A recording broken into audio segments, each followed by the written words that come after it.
Okay, Assalamu alaikum wa rahmatullahi wa barakatuh.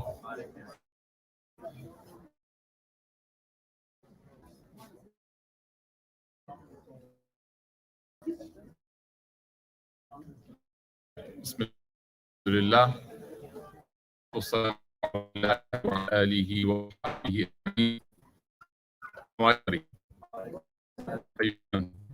Alhamdulillah. Welcome. Feels so awesome to say that. Alhamdulillah. How do you guys like it? Alhamdulillah. It's not done yet, but we're working on it, inshallah. But this is, inshallah, the future home of, not only the Roots community that we've been building now, alhamdulillah, for a long time, for 5 years or so, but also for the Qalam Seminary that many of you guys know, mashallah, or are the beneficiaries of, so many students that do so much great work in the community. Actually, the second floor to this building. The seminary is going to be up there, inshallah, all 5 years of the Islamic Studies program, including year 1, which is Arabic. Shout out to Ustad Ubaidullah, mashallah. Call him Obi Bryant. Okay, I just came up with that actually like 10 minutes ago. So I can't believe no one, has anyone said that before? All right, trendsetter, that's what I am. Okay. And then we're going to have a masjid inside of here that's going to be able to, fit many, many people, inshallah, for John and other things. So, you who weren't able to make it on Saturday for our open house, where we had people over, fed them, and spent time with everybody. Welcome here for the first time, and alhamdulillah, we're happy to have everybody here, and can't wait to. You guys are going to be seeing. This actually isn't where Roots is going to be. Roots is going to be.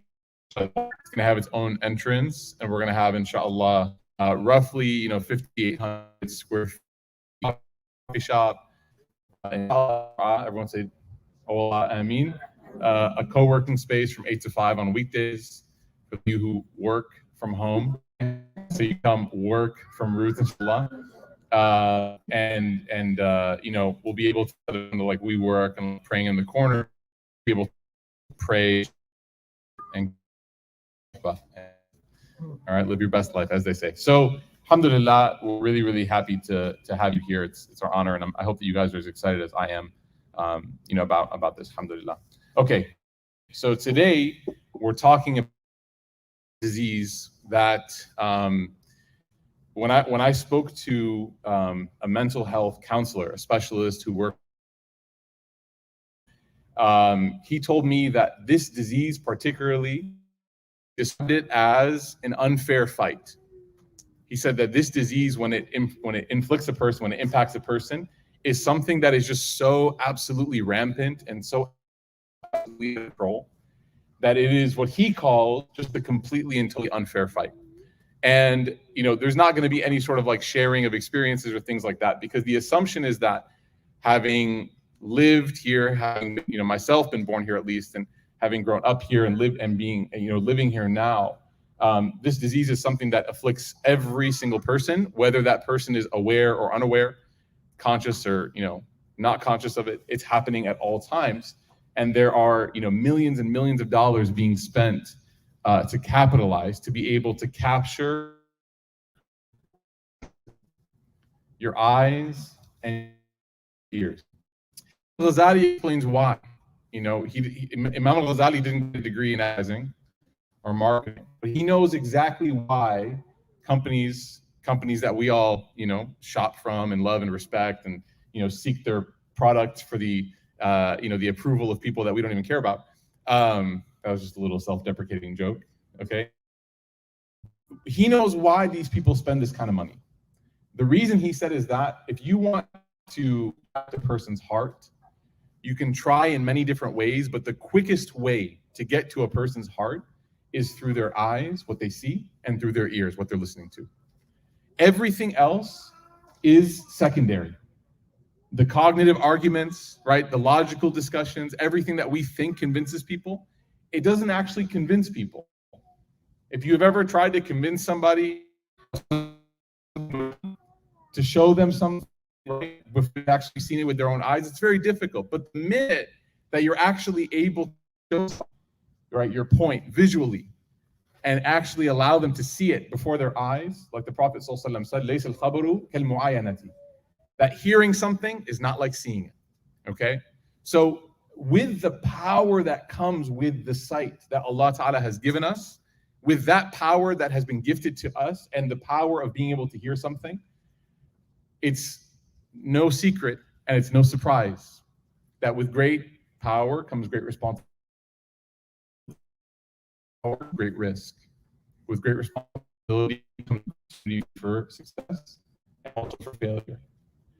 So there's an entire section of discussion when it comes to purification of the heart on how to protect one's eyes. Now, I know that we're going to talk about the most obvious, discussion, which is protecting one's eyes from immoral things. All right, we'll talk about that. But this discussion actually starts earlier than that. It's not just a discussion about, looking at somebody that's not dressed appropriately or not dressed at all. It's not just talking about looking at something that is, sexually explicit. Sorry for the baby that's here. You can't understand yet. Okay, right? If they're toddlers, please raise your hand. Let me know because I'll change my language. But I want to make it so that it's very understood. You don't want to speak in figurative language when we have to make specific points, right? Not only that, it's that a person understands that the eyes are the doorway to the heart, and as a result of that, they protect it by any means necessary. So the Quran actually gives us a very interesting concept. The Quran says, قُلْ لِلْمُؤْمِنِينَ يَغُدُّوا مِنْ أَبْصَارِهِمْ. That believers, and here Allah Ta'ala is speaking to the men, but then in the next verse, وَقُلْ لِلْمُؤْمِنَاتِ, speaking to the women, that they actually physically lower their gaze. غَد والبصر, when you look at the Arabic of it, actually doesn't translate to looking away from something, but actually translates in the dictionaries, the verb means to look down, to lower one's eyesight, to actually take it from level or wherever it may be across the horizon and look at the ground. And this is so inherent in the life of the Prophet ﷺ that there was a narration that used to look down more than he would look at the sky. This was of his nature. And when you look at this hadith, actually, there's a couple beautiful explanations of it. The first is the most obvious one, which is what? If you look down, then you're protecting yourself. Because everything that's dangerous for a person to look at is not on the ground, right? Chances are, I'm not a betting person, it's haram. But if I were, okay, then I would bet that 99 times you're not going to see anything on the ground right in front of you that's impermissible. Okay. Now this brings up the whole discussion. Well, what if it was like incidental? What if I didn't mean it? I heard this whole thing about first look is for you, second look is against you. Not you can't extend it, right? Okay. There's a hadith. We'll talk about it. Okay. But all of that conversation, now is what is permissible, what is permissible, what is allowed and what is not allowed. The bare minimum. What is the bare minimum? What is haram is the threshold. But this discussion, Heartwork, is not about bare minimums. Sure, we cover those things, but we're talking about how to make the heart the best thing possible. How to make the heart so beautiful that right now we're sitting in a building that's bare minimum. What if I told you, this is it? Welcome to Roots. They're like, where's the coffee shop? I'm like, well, there's warm water in the faucet. We got folders in the corner, and there's a spoon. I don't know what it's used for, right? Mix it up. That's bare minimum. Is coffee? Kind of. A'udhu billah min dhalik. May Allah protect us from such coffee, right? Or if we offered Nescafe Gold or whatever, right? I don't know, right? Okay.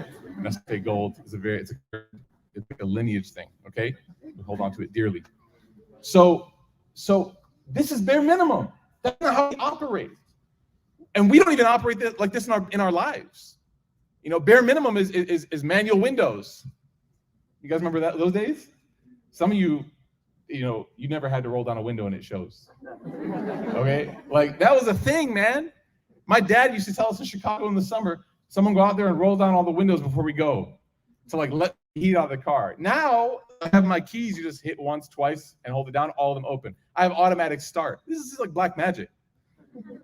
This is like some sort of jinn assistant, right? Manual windows. Okay? Manual. You guys ever remember? Who here ever listened to tape cassettes? Anybody? Okay. Do you remember when you had to rewind it all the way to the beginning? There was no track for 15 seconds. There was what? Right? Or take a pencil and put it in there and twist it by hand if it got too out of control. That's bare minimum living, right? We don't accept that for anything. You could get AC, or you could just go with your windows down. We don't accept that. So why do we accept that for spirituality? Why do I always tell myself that it's okay as long as I'm barely getting there? You know, the hadith about the last paradise, it's a powerful hadith, but I don't want to be a guy. You know what I mean? It's powerful and it's reassuring and it's emotional, but I don't want to be that one, right? I want Allah Ta'ala to get me in there way earlier than that, right? Now, if I'm not at all, don't get me wrong, I'm very happy, but I don't want to have to be the last person to enter, right? May Allah Ta'ala make us amongst the first. So when we talk about what to do with our eyesight, and you hear a narration like the Prophet ﷺ used to look down more than he looked up, a lot of times we're like, that seems kind of extreme. Well, the Prophet ﷺ was very smart. He was the smartest human being to ever have lived. And what's he teaching us? What's he showing us? He's saying, sure, you can walk around the world, you can drive on the highways, you can look at the billboards, you can leave the TV on during commercials, right? You can do all of that.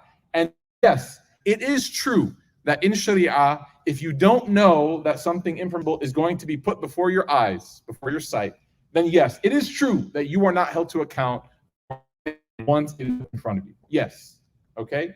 You cannot be held to account for that which you didn't know. But guess what? Your heart is more valuable than taking chances. So he would look down. Now, another beautiful explanation that you find in the commentary is when a person's life comes to an end, what's the first journey? What's the first destination on their new journey? What is it? When they die, what's the first destination on your journey through death? The grave. And then to where? So one scholar beautifully said that the Prophet was focused on his next stop before focused on his event. This is the reality. And it's another meaning, right? Because when you think about what your not is, you don't have time to get distracted by your desires. You don't have time. You're thinking, man, this could be it. This could be my last day. This could be my last moment. You know, I pulled my back on Saturday playing basketball. Look, let me just explain something. Everyone's like, why are you playing basketball? Okay? At 7:30 in the morning. It's not a good story because it's just setting me up for failure. Let me just explain, okay? It's a group of old men. We have an old men agreement. You know what that is? It means what? Don't try too hard. Just don't try too hard. Like the rebound, let it fall to the court. Let it bounce 3 times before someone picks it up, right?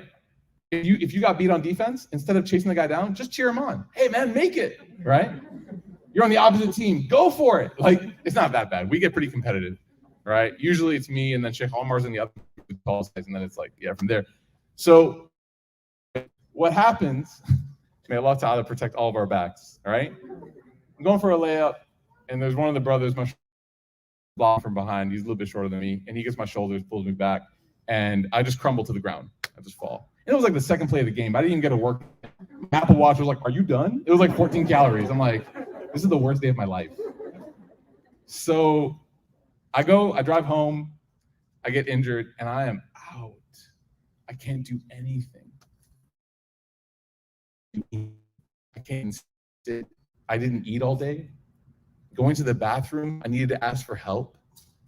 From just pulling them up, it shows us, subhanAllah, how weak we are, how insignificant sometimes our capability is. It's true.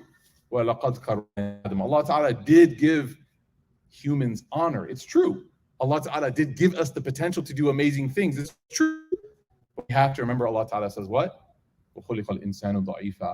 I made human beings were made with some weakness. We have our weaknesses. So this disease revolves around being able to mitigate the damage from our weaknesses. If you know you have a vulnerability, it takes care of that. So lowering the gaze. So what are some of the things we should be lowering our gaze from before the obvious stuff? Well, some scholars talk about other people's things. That's actually the first thing they mention. Don't look at other people's things. Why? What does that do? Who had a bad experience here looking at someone else's belongings? What happens, y'all?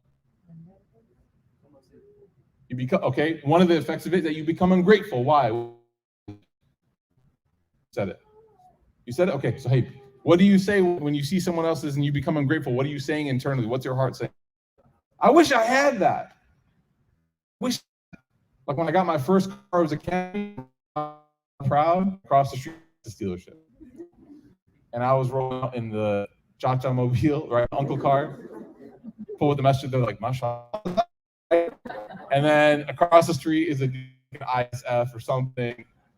I'm like, man, I'm just what's wrong with you, right? And I did about the fact that I was a college grad who got a brand new car, right? So human beings are so weak, man. We see something nice and shiny, and we instantly forget all the things that people pray for that we have. Ajib, right? So ingratitude. What else happens? Huh? You get curious. Interesting. What do you mean by that?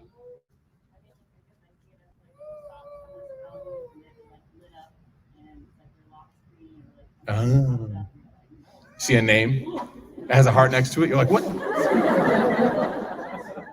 You're like, wait, what's going on here, right? That's very good, right? That's actually the next thing that was mentioned, which is that you should not look at things that you violate an amana with. Hey, do you mind handing me my phone real quick? The person's like, yeah. Or this one's actually very common. If you guys ever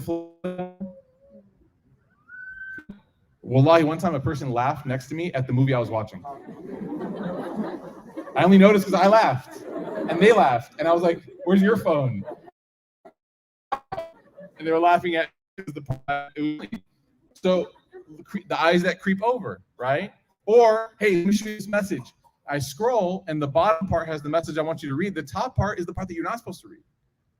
But the eyes start to wander, right? Some people get courageous. They even start, hold on, I need context. No, you don't. I'm showing you what you need. No, I need the whole picture. Right? So like, no, that's not right. So you need to be controlled from other people's blessings.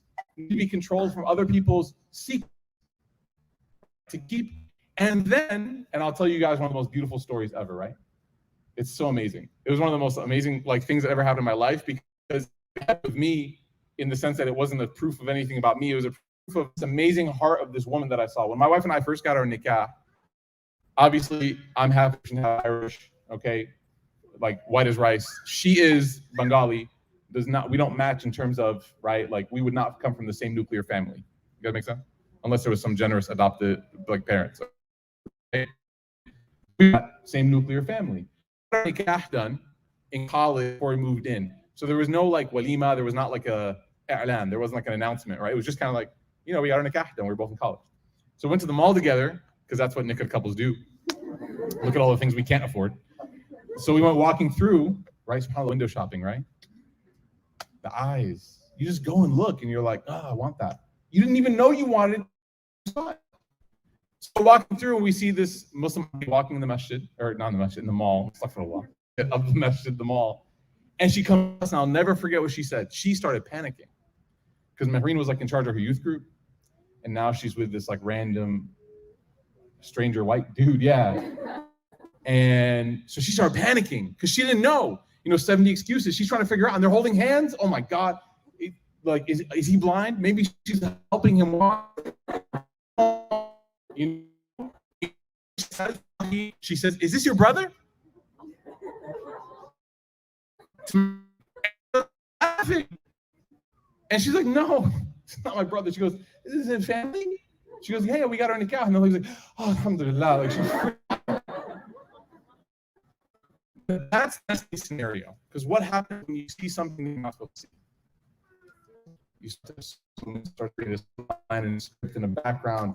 And then shaitan, dude, just like the Prophet ﷺ said, shaitan, he runs through you like your blood. He's so in it. This is one of his. So the Prophet ﷺ is standing outside the masjid one night talking, and Safiya radiallahu anha, yes, al-Mu'mineen, our mother. And what happens? The Prophet ﷺ sees a couple companions walk by, and as they walk by, the hadith says that they kind of walked quickly. Because when you think that you saw something, you kind of walk quickly, right? And so the Prophet ﷺ calls them back, and he tells them, you guys know that was my wife. And they said, Ya Rasulullah, of course, we would never doubt you. And he says, I know, but shaitan, he runs through you like your blood, man. Like you go home and you think, who was that? I didn't see her. Was he just talking? Maybe he was come up with this stuff. So the scholars talk about this. All of this, the source of this are the eyes. That if a person's eyes are greedy and looking around and trying to find things, you guys ever met someone in real life that you already knew everything about them from Instagram or Facebook?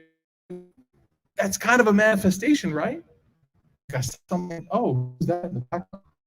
Tap people, find out their name, go through five. Not him. Okay, him. Go type through.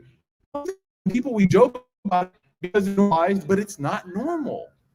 It's not normal to be a detective in your hobbies, right? It's not normal. So we ask Allah to protect our eyes. So what are some of the, now the next thing that of course speaks about, Allah Ta'ala speaks this ayah, the ayah about lowering the gaze, is of course the impact that the gaze has on the desires in the heart of a person. So we talked about like the material desires, like, oh, you see something you want, or you get jealous, or you get envious, or whatnot, okay? But then there's obviously the discussion about seeing something that it creates a desire, a sexual desire inside of a person. And this is where the Prophet ﷺ, he advised and he warned and he taught, and Allah subhanahu wa ta'ala, advised and warned and taught about what? That a person should lower their gaze, min absarihim, okay? وَيَحْفَظُوا فُرُوجَهُم. It's tied together. They should lower their gaze and protect their private parts, basically, right? Why? Because what a person sees said instantly impacts a person's heart. And if that person starts to lust and desire over what they've seen, the heart becomes the soil, the fertile soil, in which all of those ideas start to now get planted. And they start to root, no pun intended. And they start to become something that cannot be taken away because the person has to think about it over and over again. And so we're taught, that's why Allah Ta'ala, he says, La taqrabu zina. Don't come near fornication. The scholars say, what does this mean? Don't come near fornication. Does it mean like physically don't go near? What does it mean? That if there's any route that will lead someone to fornicating, that a person should avoid it altogether. It's so powerful that in a hadith, Prophet ﷺ, he said that not only does a person fornicate with their body, right, having sex illegitimately, but a person with what? With their eyes. When a person looks, and we even have these phrases, undressing someone with their eyes, okay? Like looking at somebody lustfully. It's one of the sins of the heart, even in every religious tradition, not just Islam. And this is where the idea begins. Ibn al-Qayyim says, the person sees what they hear, it will inevitably become what's in their reality. And we keep putting these things in front of our eyes, and we start wondering, why is this something that is on my mind? Well, because again, we're not protecting the pathways to the heart. So the Prophet ﷺ said that the eyes can be lustful. It fornicates. And the Prophet ﷺ said, listening, the ears, also fornicate.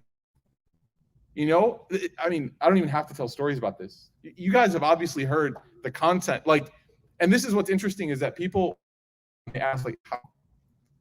Okay, there's actually a legitimate scholarly difference about music being haram. Very legitimate. I've asked many scholars, old scholars, about music being haram.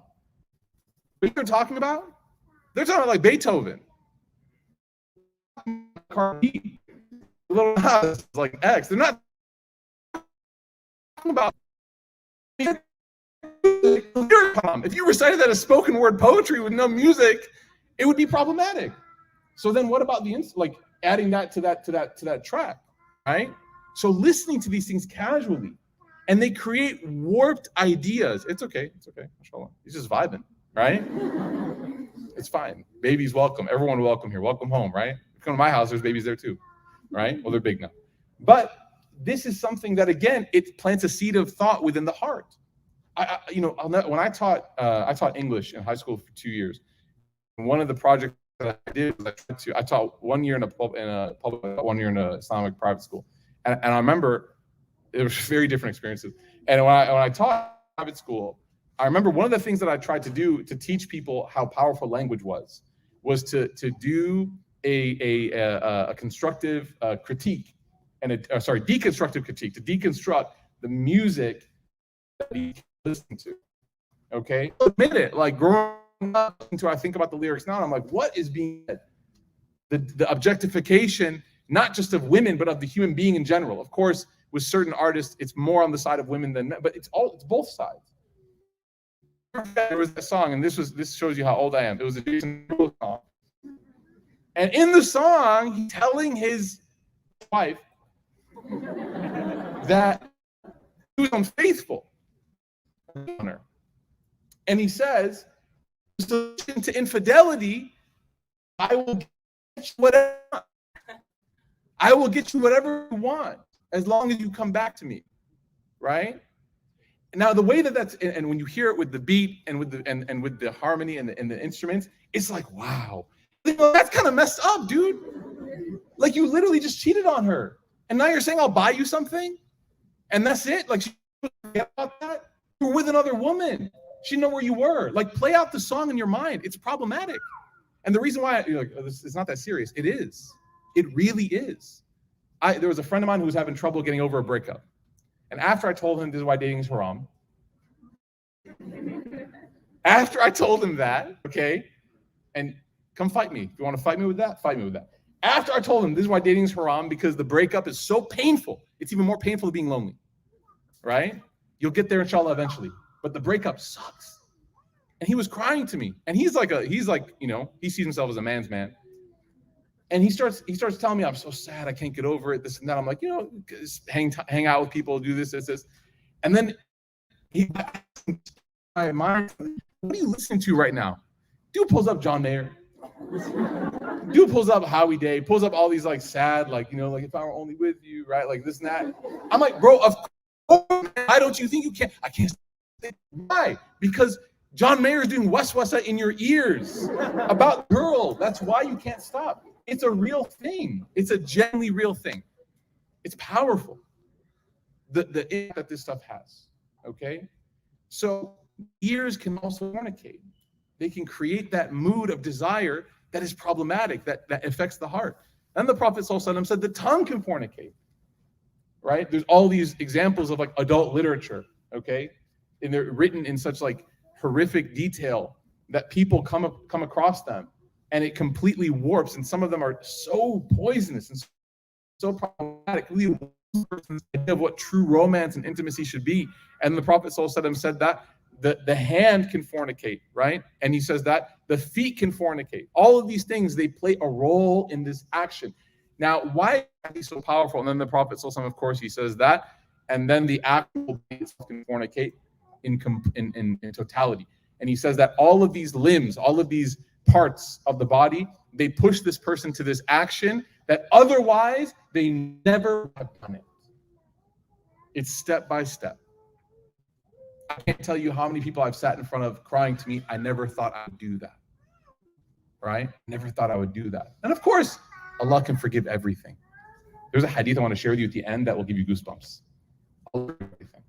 But I can't tell you how many people, and think about your own self. You don't have to think about maybe zina. May Allah protect us, but you think about other sins. I never thought I'd be that person. Never thought I would say those things, right? That's how shaitan works, okay? So what are some of the causes of disease? Number one, the causes of uncontrolled gaze is the degradation and the disintegration of a person's hayat, their shyness. The Prophet said every religious trait has a character trait. Every single one has a character trait. Some scholars about this hadith, they say that the true Christianity that was brought by Isa alayhi salam, it was mercy.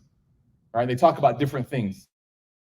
It was izzah. Like they talk about, they kind of, you know, pontificate and speculate. What was it? Because the Prophet ﷺ says, my religious tradition, my deen that I was brought with, the characteristic is haya, is modesty. Modesty in the way that we talk, in the way that we walk, in the way that we act, in the way that we think, right? And this is why it's important. Ask yourself, when you see somebody from the opposite gender, do you think of them as an opportunity or a responsibility community? And there's a fortunate sort of thread sometimes within people of everything, every object, animate, inanimate, every person is a sexual opportunity. And we're told, oh, that's normal. Have you guys read Freud? Freud was weird. I have my undergrad, right? I did my master's in mental health. He was a little off, right? Like a little off. Maybe some things he was accurate, but a broken clock is right twice a day. Like it doesn't prove everything. The sexual ubiquitousness that's flowing through. Everyone looks, is that person single, this and this and this. Why do you see that person? Do they need help? Is that right? Right? Thinking about it from those things has worn away at us like water way through a fountain of a place. Everywhere you go. Tomorrow, I want you to count how many times you were exposed to something explicit that you didn't choose to be exposed to. It was just kind of put in front of your eyes. Okay? Literally, I have a friend of mine, Ustad Ubaidullah, Obi Bryant. You know what he did? One of the best things in the world he ever did for me. He got me an ad blocker from my browser. It replaces all ads with puppies. Every ad. Why? Because the ads were things like out of control. And I'm sitting here teaching. Someone's like, can I ask you a question? I'm like, yeah, I'm scrolling. And they see that and they're like, what are you teaching? And I'm like, God, nothing. I had no intention. So now it's just puppies, Labradors, right? Chihuahuas, all these. This is a funny instance, but it's a true solution, which is that if you notice that these things are being thrust upon you, whether it's the same gender or opposite gender, protecting one's eyes is of the essence. And if we become desensitized to it, even in part, that's only part of the journey to being desensitized to it in whole. So what happens is when a person loses that modesty in what they see, then as the Prophet says, it transfers over to the ear, it transfers into what they talk about, start to just, hey, did you see her? Did you see him? The comment, yum. All right? I saw so many people just go, God. Not because you, but because you know you've seen it, right? A picture of a person, a woman, or a, wow, they comment on, and subhanAllah, the courage it took to display lack of modesty, it's honestly transcended just the eyes now. That's the telling us that exactly the lust, and eventually it goes into what's normal. This is why, all jokes aside, I make fun of Game of Thrones. People ask me, did you watch it? I said, no, I don't watch porn. Because these things, it's like, is that normal? Is it normal for me to be watching something for enjoyment? Television shows are by default not haram, but it's normal, and I'm sure what sex scene is going to be put in front of my eyes today. What kind of minds wrote these things? What kind of imaginations came up with this? Oh, he's a great storyteller. I don't know, it's kind of weird to me, right? Maybe some of it was great, sure. I'm not about to dog on everything, but maybe it's a little bit problematic, right? But we lost even the sensitivity to that as a generation. I include myself in this because it's just so normal, right? So losing that sensitivity. The second cause that a person has forgotten that just like you're looking at something right there, Allah is actually looking at you in that moment. Allah is al-Basir. He sees everything. So the eyes that are staring at this thing, Allah is looking upon the person whose eyes are looking upon that thing, and Allah Ta'ala's disappointment. Allah Ta'ala's his disappointment in that person at that moment. Of course, He'll always accept them back. Even if they do it time and time again, He'll accept them back. But I've given you those eyes to witness signs of creation that will remind you of your purpose, of your existence. And this is what you look at. Forget the industry itself, the sexually explicit stuff. Forget. You guys see on the news what happened to that pornographic, like personal submission OnlyFans? They banned pornography, and then 3 days later they were like, "Oh, never mind," because there was such an uproar from people that how could you ban this from us? This is what happens. People have forgotten that their eyes and hearts are being monitored. And it's almost like people on Twitter saying like, yeah, it's fine, no problem. This is great. If you think it's great, then maybe imagine you sitting watching your son or daughter's bedroom watching it, or even worse, may Allah protect us. This is the kind of stuff that just like goes through society. Now, you got to be careful with this, okay? Some of the symptoms of this disease, and this is unfortunate, the watching and the glancing when nobody's looking, okay? Or when you think nobody's looking. That, a person walks by and you look at them. Person goes by, on your feet and you stop and you look at them. You think nobody's watching. That's one of the signs. Number two, when a person gets so courageous that they start to like make comments about this person. This blows my mind. You guys ever seen those videos of 1 minute of being a woman walking in New York? You ever seen that? It's like the scariest thing I've ever, it's like the most, it's insane. Basically, for those of you who don't know, there's a girl who puts a camera, a phone or something. Oh, the person in front of her has a phone or something like that. It's able to capture her walking. And she's just walking. And by the way, for those who are like, what was she wearing? No, she actually was wearing a jacket, right? And all these guys, everyone she walks by, they tell her, hey, smile, hey, this, hey, that, hey, can I be your, and he comments to her. Like, how shameless a person has to be to say that, to do that. Imagine if that was, that's why the Prophet ﷺ said, when the young man said, Ya Rasulullah, can I commit zina? Just asked him. By the way, side note, how cool must the Prophet ﷺ have been that a young man's like, is it okay? All the companions were stunned. They were like, excuse me? The Prophet was like, relax. Let me handle this. And what did he tell him? He said, look, you're asking about so-and-so, this girl, right? This woman. He says, yeah. He goes, I can't marry her. I love her and I want to get her. And the Prophet says, okay, human desire, understandable. But let me say to you, this woman, right? She is an honored, right, servant of Allah. She has family. She's somebody that's to be respected. Would you like it if you heard about someone in your family being asked about like this? He said, no. Prophet ﷺ said, exactly. And he put his hand on his chest. And he said, oh, Allah, purify his heart. When he walked away, that companion said, when I came to the Prophet ﷺ, there was nothing more beloved to me than zina. Like, I couldn't think of anything else. And when I left his gathering, I hated nothing more than that same action. The power of perspective. So this girl's walking in New York and all these guys are catcalling her and her certain of idiotic courage that signs of a completely immoral society.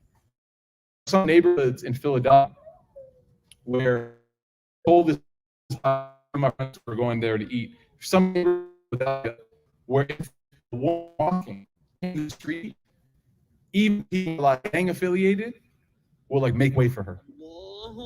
They'll like part the road, part the sidewalk. If anyone makes a comment, they would say something, right? Stop that person. This is, as much as a person has these problems, right? Gang affiliation maybe is engaged in some things that are less than wholesome. But look at the moral fabric that people still have within them. We have to restore this, okay? So making comments to close friends, hey, do you see her? Do you see him? This and this. Not cool, man. Not good. And if you're genuinely interested, there's a way to communicate that. That's wholesome. That's pious. One time there was a man called Abbas, he was staying with the Prophet ﷺ, and a woman came to ask the Prophet ﷺ a question, and he found her to be beautiful. And he was like daydreaming. He's like, wow. And the Prophet ﷺ took his hands as he's answering the question of the woman. He takes the chin of Fadl and he turns it away. Stop looking. He wasn't being he wasn't being crude. He was just a young guy that was like just starstruck, enamored. God, this is the most beautiful person I've ever seen in my life. He didn't know this. Right? And the Prophet was like, turn your face, okay? That is amazing how when a person wants to do something the right way, there's always a right way to do it, right?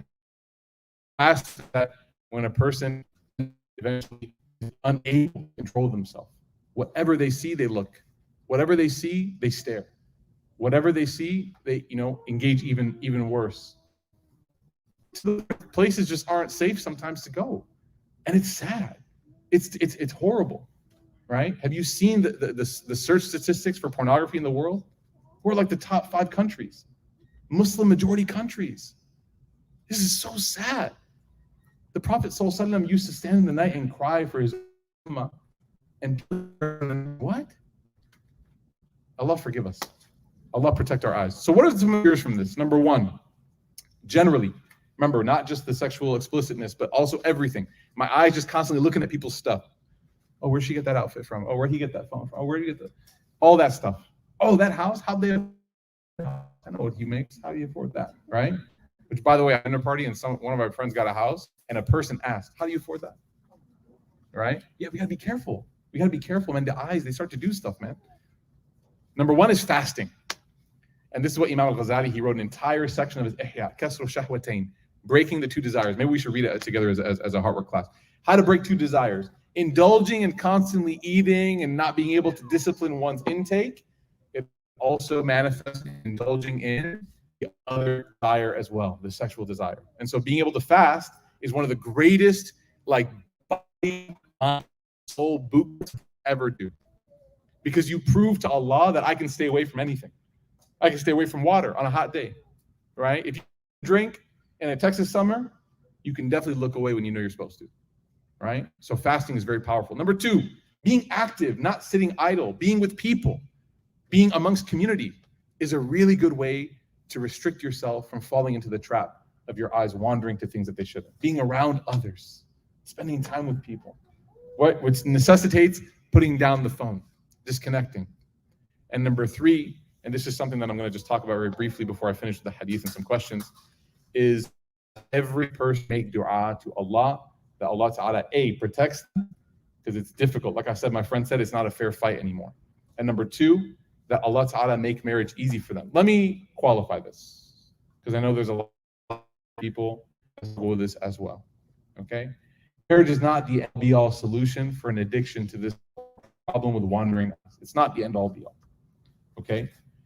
It's also not nothing, right? Because I remember I was talking to Sheikh about this earlier. In the 80s, marriage was what? Just protection. Get them married. Why? Because of sex.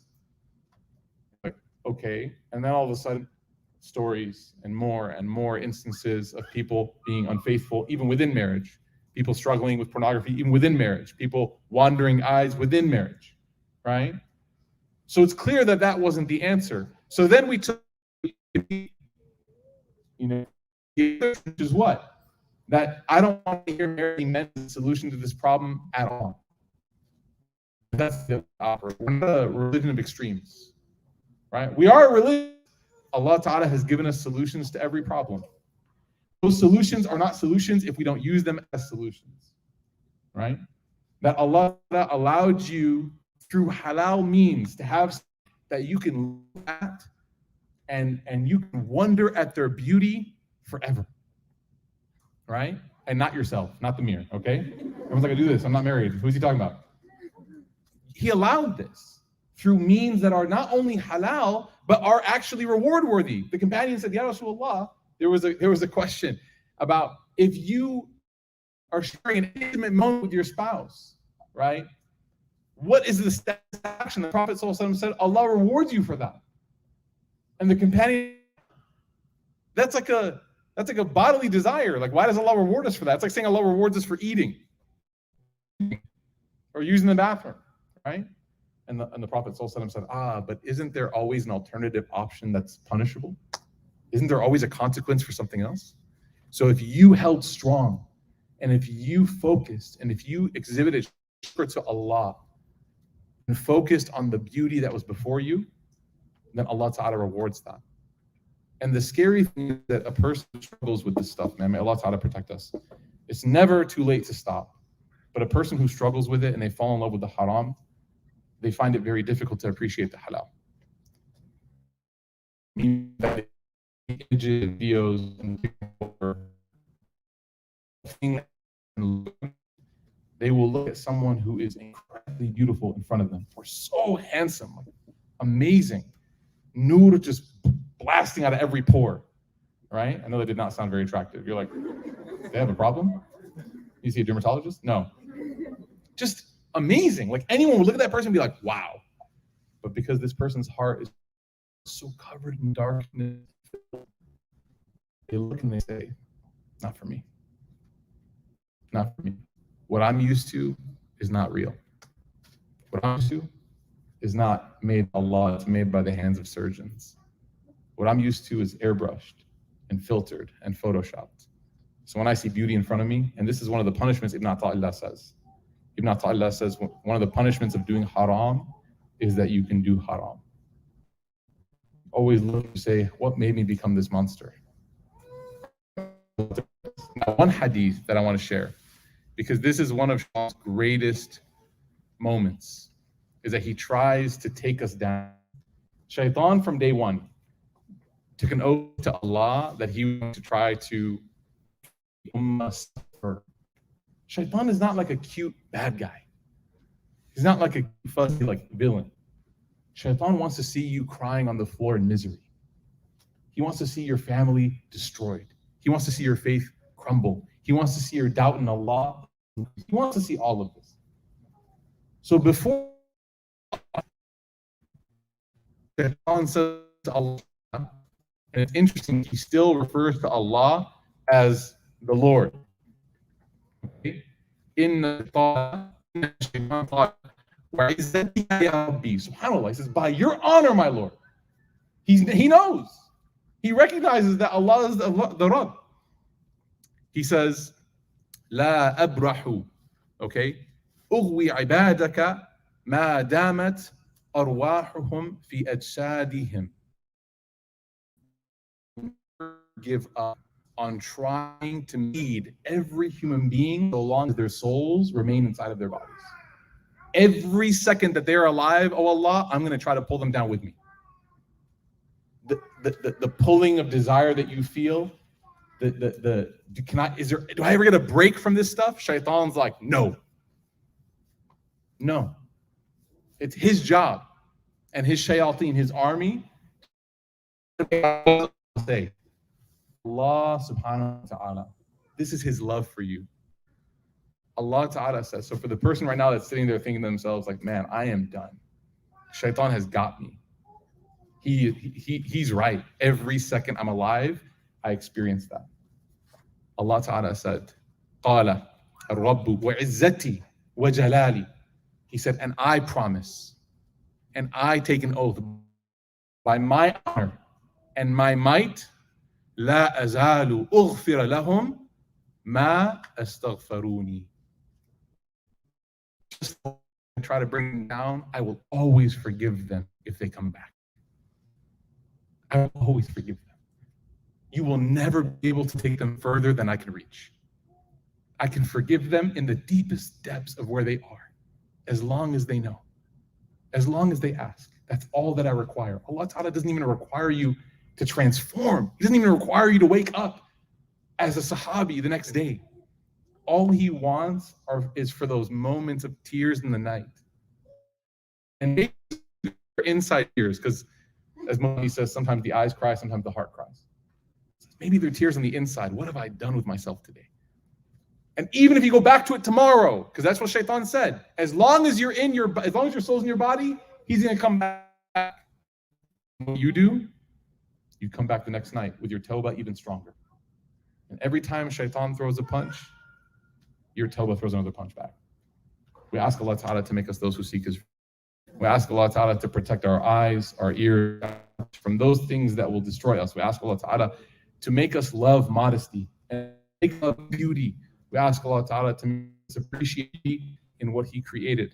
And we ask Allah Ta'ala to protect our hearts from desiring all those things that will take us away from Him. We ask Allah Subhanahu wa Ta'ala to make us people who are grateful for what we have, that our eyes don't wander. Ask Allah Subhanahu wa Ta'ala to make us people who our desires are within us, and the desires that come at us from outside of us, that they don't conquer us. We ask Allah to give us strength. We ask Allah Subhanahu wa Ta'ala to give us resolve. We ask Allah to give us every single moment, every night, every single second that we are ashamed of, that war that we are ashamed of, that we sent something that we are ashamed of, that we said something or heard something that we are ashamed of. Oh Allah, we ask you now in this gathering to replace all of those sins with good deeds. Oh Allah, you told us in the Quran that if we came to you with our hands raised and our head lowered and every mistake that we made before you, oh Allah, you told us what? That you would not just forgive us, but you would that into good. Oh Allah, in this moment, Monday night, here in this new space, dedicated for your remembrance, oh Allah, we ask you to exchange all of our bad for good. We ask you to take every mistake we've made and make it a good deed. Oh Allah, we are humbled. Oh Allah, we are shy. Oh Allah, we are regretful. And we know that we've made many mistakes, but oh Allah, your mercy is greater than anything that we could have done. And we ask to be on the path of the Prophet Muhammad sallallahu alaihi wasallam. Subhanak Allahumma bihamdik, nashhadu an la ilaha illa ant, nastaghfiruka wa natubu ilayk. Does anyone have any questions before we pray Maghrib, inshallah? Just for a couple minutes. Questions. I know it's kind of hot in here, guys. We'll work on it, inshallah. Okay, khair inshallah. So the Qibla is that way. We finally found a building with a straight wall Qibla. Can you imagine how many corner masjids are in this country? So what we're going to do, inshallah, is if you have a prayer rug, I ask you to pray on the pavement, on the cement, because the cement is a little bit dusty. If you don't have a prayer rug, then you can pray on the tarp, inshallah. So we'll have the imam, inshallah, Ustad Ubaidullah, and then we'll have the brothers and then the sisters. Jazakumullah khairan. Subhanak Allahumma bihamdik, nashhadu an la ilaha illa ant, nastaghfiruka wa natubu ilayk.